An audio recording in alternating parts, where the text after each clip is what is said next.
Amigos do Planeta Integral, sejam bem-vindos. Amanhã estaremos, conforme já combinado, no Parque Marechal Osório. E de lá iremos transmitir para os amigos do Planeta Integral. É a famosa carga de cavalaria, é a festa da cavalaria amanhã no parque. Vamos conversar então um pouco a respeito da biografia e da vida desse Marechal Manuel Luiz Osório, o Marquês do Herval. O Marquês do Herval nasceu em 10 de maio de 1808, antes, portanto, da independência do Brasil. Ele era filho do Manuel Luiz Borges e da Ana Joaquina Osório. Então, de cara, a gente já vê que Osório é por parte de mãe. O sobrenome Osório vem por parte de mãe. O pai o avô do Marechal Osório, o pai da mãe dele, o pai da Ana Joaquina Osório, era o Tomás José Luiz Osório. Esse Tomás José Luiz Osório era um militar que vivia na região ali da Lagoa, em Pelotas. O que aconteceu? O Manuel Luiz Borges, que era o pai do Marechal Osório, também era militar e se desentendeu, ele vivia na região ali da atual Santa Catarina, se desentendeu com o capitão comandante da unidade militar dele e acabou fugindo. E veio bater aonde? Aqui em Pelotas, na casa do Tomás José Osório.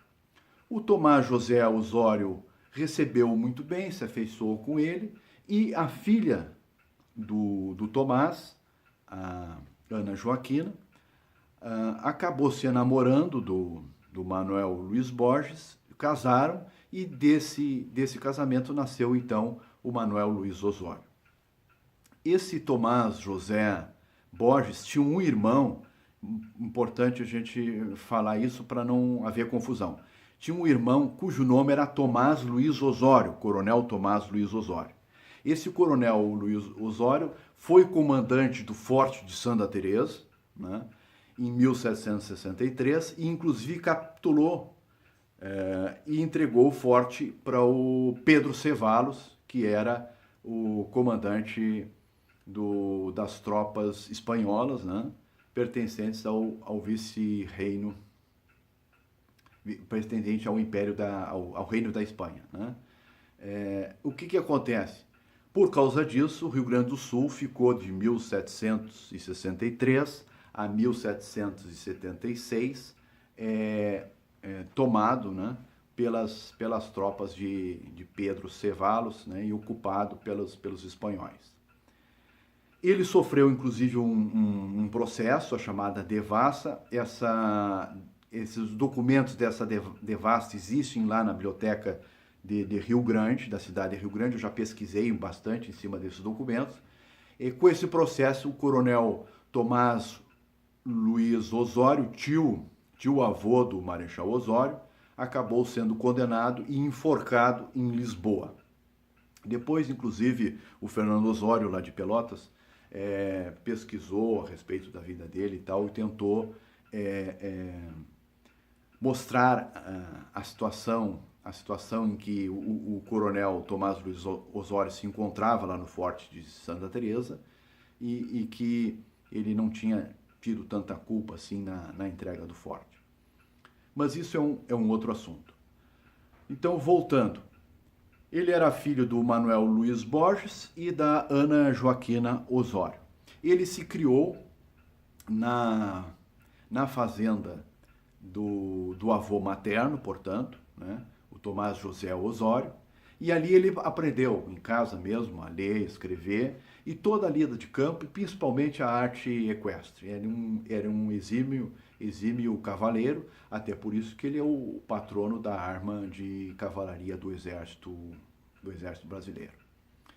O pai dele, o Manuel Luiz Borges, era da cavalaria também, de São Paulo, e participou, já em 1824, dos combates em Montevidéu contra o último baluarte português no solo do Império Brasileiro, né? Porque em 1822 o Brasil já tinha proclamado a independência, mas ainda o Álvaro da Costa continuava na chamada província cisplatina, que é hoje o atual Uruguai, continuava ocupando aquela região e resistindo em favor dos portugueses e contra o Império do Brasil. O Osório, com 14 anos de idade, participou dessas batalhas ali em Montevidéu, como ajudante, né, municiava os soldados e tal, acompanhava o pai dele em batalhas. Foi feito um acordo e então o Álvaro da Costa se retirou em relação a Portugal e aí então o Brasil ficou independente, porque esse foi a última resistência dos portugueses em solo do Império do Brasil. Ele entrou então para o exército de primeira linha, né, como cadete, e em seguida, em 1824, em 1825, se tornou aspirante, né, alferes, que se chamava na época. De 1825 a 1828, ele participou então da chamada Campanha Cisplatina, né? A província cisplatina pertencia, como nós já conversamos, ao Império do Brasil, e houve um movimento por parte das repúblicas da Argentina e do Uruguai em relação a esse território da província cisplatina. Então ele participou da batalha em 1825 da Batalha do Sarandi, né? O comandante dele foi o Bento Manuel, né? O célebre Bento Manuel, que vai se notabilizar muito na Revolução Farroupilha. Nessa Batalha de Sarandi, conta a história que inclusive o Osório, né, aí com 18 anos de idade, salvou a vida do Bento Manuel. Depois ele participou também, sempre nas tropas de cavalaria, da Batalha de Passo do Rosário, já lá no Rio Santa Maria, né? O comandante era o Marquês de Barbacena, e ali então, já em 1827, né? Nessa batalha, o que aconteceu? O Marquês de Barbacena recém tinha chegado ao local, e inclusive os oficiais, o general Calado, José de Abreu, aconselharam de ele não entrar em contato com o inimigo, não avançar para atacar o inimigo, mas mesmo assim ele quis atacar, e o que acontece? Os argentinos, o general Alvear fez um falso recuo. Quando as tropas do Império do Brasil avançaram, ele deu uma carga de cavalaria, porque ele tinha mais ou menos 3-1, né, a mais do que a cavalaria do Império Brasileiro. As duas alas, a ala esquerda e a ala direita, recuaram, inclusive o general Calado mandou disparar nos próprios companheiros que estavam recuando, né, mas não adiantou. Então o Marquês de Barbacena, como a área central, que normalmente é formada pela infantaria, né, e pela artilharia atrás, se manteve, e aí o Marquês de Barbacena mandou fazer a retirada, onde estavam as tropas de infantaria. Se retirou também as alas de cavalaria, também se retiraram, e o general Alvear argentino, como não tinha condições, já estava longe do território argentino, a cavalhada naquela época, né, ficava muito enfraquecida, né, depois de vários vários dias de batalha, não tinha condições de perseguir o inimigo, então eles voltaram. E com isso, o Império do Brasil perdeu definitivamente a província Cisplatina, né? E essa então foi a Guerra Cisplatina, aonde o Osório foi então promovido a tenente. Ele era alferes, foi promovido a tenente, isso em 1828. Ele voltou para Rio Pardo, né? Lá em Rio Pardo ele se enamorou de uma menina de nome Ana, que era inclusive de grandes, a sua família tinha grandes posses, e não foram a favor do casamento, porque o Osório ganhava muito pouco e tal, como tenente. Então, falaram com o comandante Sebastião Barreto, que era o comandante de Rio Pardo na época, e o comandante de Rio Pardo, então, mandou ele para Bagé, município, para a vila de Bagé, e lá em Bagé ele acabou casando com a Francisca Fagundes, né? Inclusive teve como padrinho o general Mallet, que é o patrono da artilharia. O capitão dele lá em Bagé era o Mazaredo, capitão Mazaredo. Quando isso ele casou em 1835 já. Quando estourou a Revolução de 1835, né, o Osório, que tinha uma visão liberal, num primeiro momento ele ficou do lado dos farroupilhas, né? Porque os farroupilhas não tinham interesses separatistas no início da Revolução. O que aconteceu? Quando o Neto, né, o general Neto ganhou lá a Batalha de Seival e proclamou a República de Rio Grandense, então, nesse momento, o Osório seguiu o pai dele, que era o Manuel Luiz Borges, que era monarquista, né? Então ele se voltou para o exército imperial e continuou monarquista até o final da sua vida. Houve um episódio interessante porque ele era muito amigo do capitão Mazaredo, que era o comandante do segundo Regimento de Cavalaria de Bagé na época, e o Mazaredo era monarquista. Então, ele acompanhou, né, porque num primeiro momento, quando eclodiu a Revolução Farroupilha, praticamente todo o Rio Grande do Sul, todas as unidades militares do Rio Grande do Sul ficaram a favor dos farroupilhas, no primeiro momento. Alguns não, né, como foi o caso do Sebastião Barreto, do próprio família Tavares, né, e do Mazaredo. Então ele levou o Mazaredo até a fronteira da Banda Oriental, que é o Uruguai hoje, e voltou e se apresentou para o Bento Manuel, né? Muitos disseram, não, ele é um traidor e tal, mas o Bento Manuel, como ele tinha, na Batalha de Sarandi, ele tinha salvo a vida do Bento Manuel, segundo conta a história, isso também deve ter influenciado, e então o Bento Manuel não fez nada contra o Osório nesse momento. Isso em 1842, ele foi promovido, então, depois para capitão, né, ele era tenente, foi promovido para major, e em 1845, quando foi assinada a Paz de Poncho Verde, ele era tenente-coronel, né? Depois, o que aconteceu? Em 1856, ele já foi promovido para brigadeiro. Como brigadeiro, pagaram uma missão para ele para descobrir ervais aqui nessa região de São Borja, no Alto Uruguai. Ele descobriu ricos ervais nessa região, né? Cumpriu a missão a contento, e até por isso depois, então, que virou, mais tarde, né, o Marquês do Herval, em função desse episódio.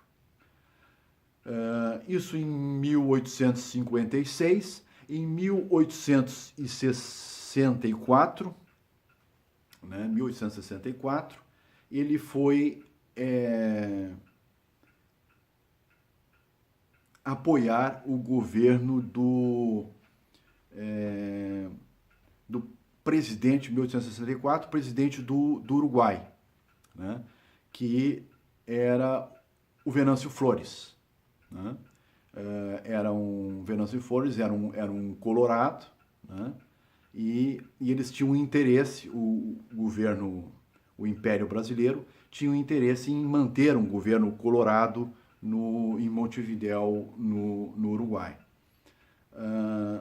Em troca do apoio, o Venâncio Flores assinou juntamente com o Mitre, que era o presidente argentino, a Tríplice Aliança, né? Formou-se então a Tríplice Aliança e o Solano Lopes, diante dessa situação, porque a questão toda sempre foi o controle da Bacia do Prata, né? Pro Solano Lopes, que era o presidente o ditador do Paraguai, essa bacia era muito importante porque tudo vinha por navio, né? Em direção à Assunção, né? Através da bacia do Prata, né? Subindo o rio Paraguai e o rio Paraná. E para o Brasil também, né? Para o estado do Mato Grosso, né? Era muito importante essa bacia. E para a Argentina e para o Uruguai também. Então a bacia do Rio do Prata sempre foi um ponto nevrálgico para todos esses países, né? Era um jogo de xadrez. No momento em que o Osório, juntamente com os demais comandantes, né, avançaram em direção a Montevidéu para garantir o governo do Venâncio Flores, o Solano Lopes começou as agressões em direção ao Brasil, né? Invadiu Itaqui, São Borja e Estigarribia chegou até a Uruguaiana, em 1865. E começou a descer também o rio Paraguai em direção a Corrientes e à região de Entre Rios ali, para invadindo já a Argentina. Houve então, em junho de 1865, a Batalha de Riachuelo, né, que foi decisiva porque destroçou toda a marinha paraguaia e com isso tirou a possibilidade do Solano Lopes, né, de continuar descendo e invadindo a região de Corrientes e Entre Rios, na Argentina, e inclusive tirou dele também todo o transporte fluvial, né, em direção à bacia do Prata. Essa batalha é considerada decisiva. Com isso, inclusive, o coronel Estigarribia, que estava em Uruguaiana, né, ficou completamente isolado e em 18 de setembro de 1865 se rendeu. Em 18 de setembro de 1865, o Osório já era marechal, né? Marechal de campo, né? Marechal de campo, porque no Império existia uma hierarquia um pouquinho diferente, né, da atual. Vinha o marechal de campo, depois do marechal de campo vinha o tenente-general, depois o general e depois o marechal de exército. Então, nesse momento, ele, como marechal de campo, participou da rendição de Uruguaiana junto com o Dom Pedro II. Muito bem. Feito isso, feita a rendição de Uruguaiana, então, o Osório participou da travessia do Rio Paraná, porque do Rio Paraná para cima é Paraguai, né? Então, começou a luta em território paraguaio. Então, combinou com o Tamandaré, atravessaram 10 mil homens pelo rio Paraná em direção ao Paraguai, e inclusive o Marechal Osório foi o primeiro oficial a botar o pé em solo paraguaio. Em seguida, ali veio a Batalha de Estero Belhaco. Essa Batalha de Estero Belhaco, o general José Dias, que era o general paraguaio, ele fez uma avaliação errada da situação. O que acontece? Ele avaliou como as tropas do general do Osório ainda não tinham chegado, ele achou que as tropas do Império Brasileiro eram só aquelas que estavam ali mesmo. Então, ele avançou o ataque e, em seguida, então, o Marechal de Campo Osório deu um contra-ataque nessa batalha de Estero Belhaco e os paraguaios acabaram perdendo ali 2.500 homens. Foi uma perda bastante grande. Em seguida, também em maio de 1866. Em maio de 1866, também nesse mesmo mês de maio, 24 de maio, veio a Batalha do Tuiuti. Essa batalha foi a maior batalha campal da América Latina, Batalha do Tuiuti. Inclusive, essa batalha, durante muitos anos, foi a principal comemoração do exército brasileiro. Nessa batalha eram 32 soldados, homens, militares, combatentes de um lado, né, do lado dos aliados, Brasil, Argentina e Uruguai, né, sendo que eram mais ou menos uns 21, 22 mil do Brasil, 10 mil da Argentina e uns 1.000 do Uruguai. Então dava em torno de uns 32 mil combatentes. E do lado dos paraguaios eram 23 mil. Né? O que acontece?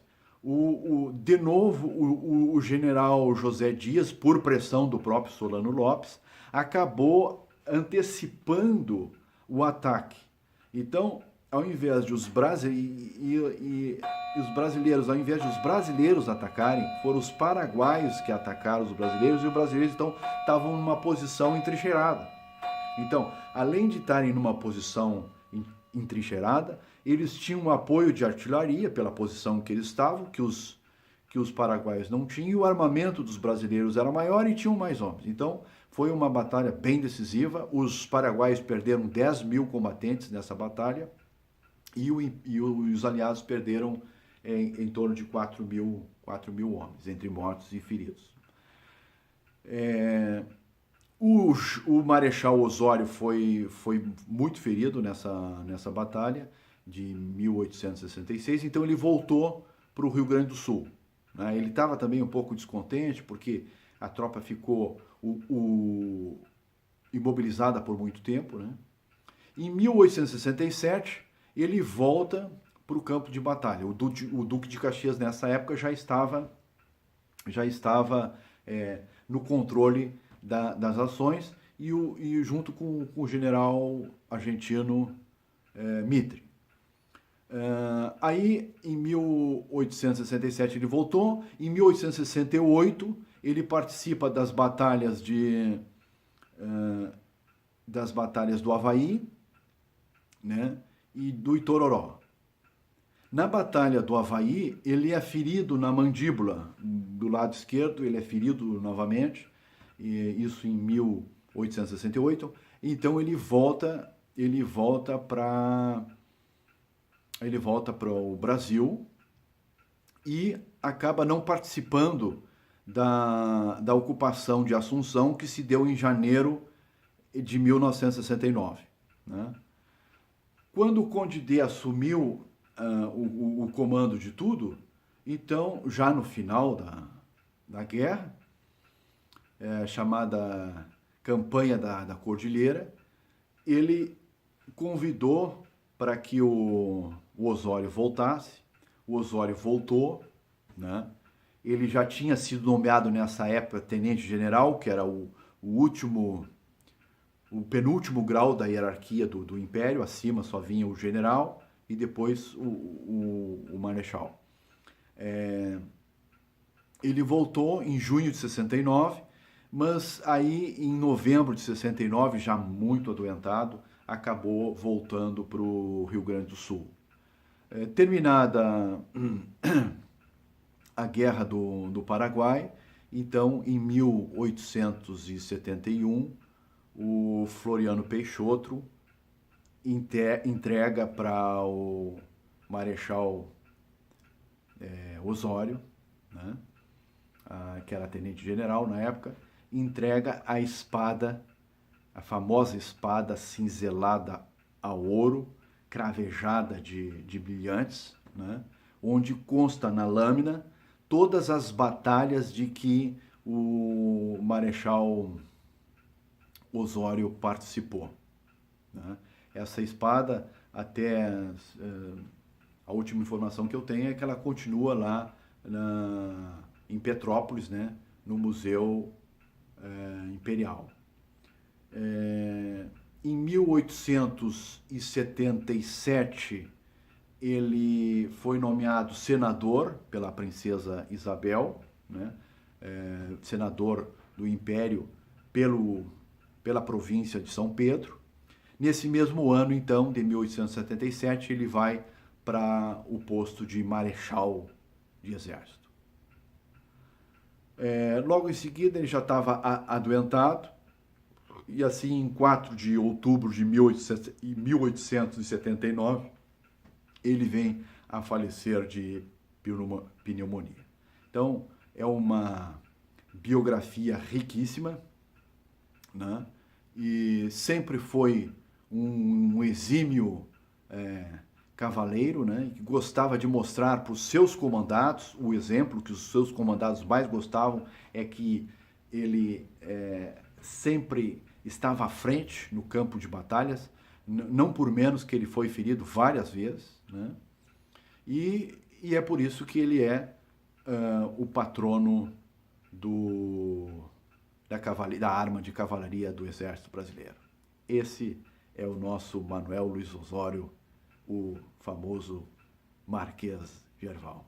Amigos, amanhã estaremos lá transmitindo para todos vocês uma carga de cavalaria, né? Se vocês gostaram do vídeo, inscreva-se no canal e curtam as publicações. Vamos fazer esse canal crescer.